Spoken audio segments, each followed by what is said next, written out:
नमस्कार दोस्तों, आप सभी का एक बार फिर से स्वागत है। लंबे समय से बीमार चल रहे मुलायम सिंह यादव का 82 साल की उम्र में निधन हो गया।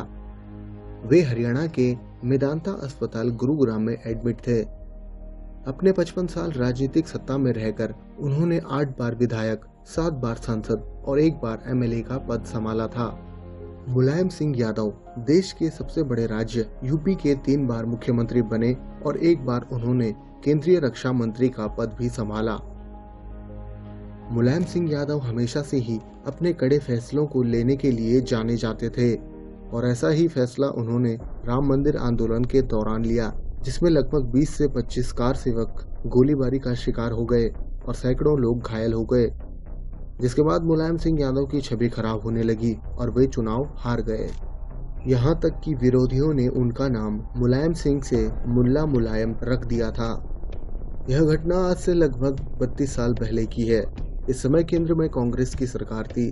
इसी दौरान बीजेपी, विश्व हिंदू परिषद, बजरंग दल और आरएसएस के द्वारा अयोध्या में राम जन्मभूमि निर्माण के लिए एक अभियान की शुरुआत की गई।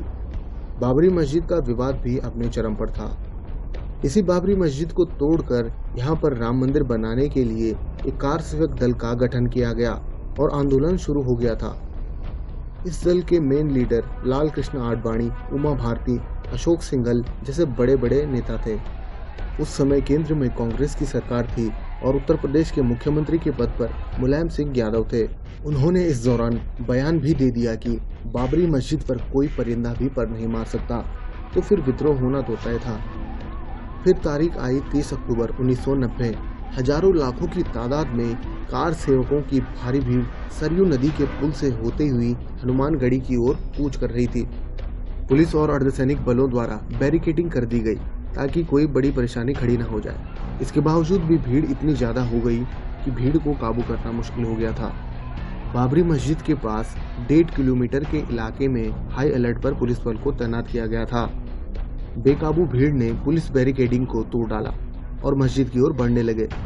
पुलिस ने भीड़ को संभालने के लिए आंसू गैस के गोले और हवा में फायरिंग भी की। भीड़ पर लाठीचार्ज भी किया गया, लेकिन कार सेवकों का आक्रोश चरम सीमा पर था। स्थानीय लोगों ने भी कार सेवकों का साथ दिया। भगदड़ होने के कारण लोग इधर उधर दौड़ने लगे और इस भगदड़ में कुछ लोगों की मौत भी हो गई। यह लड़ाई लगभग 3 दिनों तक चली। इतनी भारी भरकम भीड़ को देखकर अब सरकार द्वारा गोली चलाने का अलर्ट भी जारी हो गया और कार सेवकों और आंदोलनकारियों पर गोलियां चला दी गई। घटना में कोठारी बंधुओं के अलावा कई कार सेवकों की मौत हो गई और कई सैकड़ों की संख्या में लोग भी घायल हो गए, जिसके कारण इस आंदोलन को रद्द करना पड़ा। लेकिन बाद में इस घटना के 2 साल बाद बाबरी मस्जिद को भीड़ द्वारा तोड़ दिया गया था। इस फैसले के कारण मुलायम सिंह यादव की छवि भी धूमिल हो गई और उनकी सरकार गिर गई, जिसका सीधा फायदा बीजेपी को मिला। एक इंटरव्यू के दौरान मुलायम सिंह यादव ने कहा था कि ये मंदिर मस्जिद का सवाल नहीं है, सवाल है देश की एकता का। देश की एकता के लिए हमारी सरकार की पुलिस बल को गोलियां चलानी पड़ी। मुझे इस बात का अफसोस है कि इसमें लोगों की जानें गई।